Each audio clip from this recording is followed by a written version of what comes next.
rivalry game. We knew that ULM would come in here and play us tough. They did. We talked to the team at halftime. We were up 14 maybe or 12 at the half, and we said, hey, Arkansas State was up 15, and they quit doing the things that got them the lead. They quit rebounding. And Monroe just crushed them on the glass the second half. And I said, we got to continue to do what we did in the first half. And our defense was good. They made some tough twos. They got to the free throw line a lot. They're not a great three-point shooting team. They don't like to take a lot of them. We won that battle by 21 points. They beat us in the paint, though, by 14. Joe had a really good first half, made some big threes for us. We got hot. We call a play. He hits a couple in a row, and typical, you call a play for him. He shoots it over the goal. But sometimes you just need to let it happen.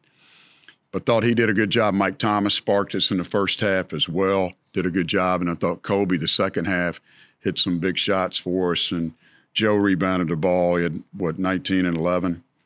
Did a good job there. We made our free throws. Actually, we were perfect. You take the 2 point guards out. Themis suddenly, after being ranked and Kevin bragging about him in the paper, he struggled tonight. It's kind of the advocate jinx, I guess. But we shot them good, and we outshot our opponent. That's the main thing. That doesn't happen very often. But proud of this group, proud of the win, and looking forward to keeping it going. We told them we're halfway there. So we've got to rest tomorrow and watch a little film and then come back Friday and get ready for South Alabama. It was strange because when about 15 minutes ago in the game, they were shooting 63% from the field, and it was like, I guess y'all could have played better defense, or how would you kind of look at that? Yeah, well, I thought they made some tough shots. Now, they got us on transition a couple times. I called timeout one time and fussed at our guys, but they made some tough shots. They really did. And when they didn't make them, they got to the free throw line in the second half. I thought a key to the game in the second half was Nika. Doesn't get a field goal. He had 8 at halftime. He made a couple of nice shots in the first half. He's a talented player. And he only gets 2 free throws in the second half. So, again, credit Joe for that. He did most of the guarding on him, and that was big in the outcome of the game. Coach, you always talk about being who's going to drive the bus each night. I feel like tonight it was different guys in different moments. Joe hitting multiple threes, Mike hitting 13 points in the first half, and then Kobe hitting 9 3-pointers over a short span of time. Just how important is it that even though each one of those guys can be leading scorers, that everybody can get a piece of the pie? Yeah, it's when you have balanced scoring, it's the best. If you got one guy that can go get you 30, it's great. But I'd rather have 5 guys getting 10, and because one of them is going to step up and drive the bus. And tonight it was Joe's night. He didn't score the ball great the other night, and he came out, and he's been really good in practice. And today, Kobe, who's been shooting the ball extremely well, did not make anything hardly today at practice. He got frustrated. He missed so many in a row, he got frustrated. And I kind of knew he'd come out and play good tonight, and he did. And those 3 he hit in the second half were big for us. How important is it for someone like Mike to give you that spark in a game like that, especially in that first half?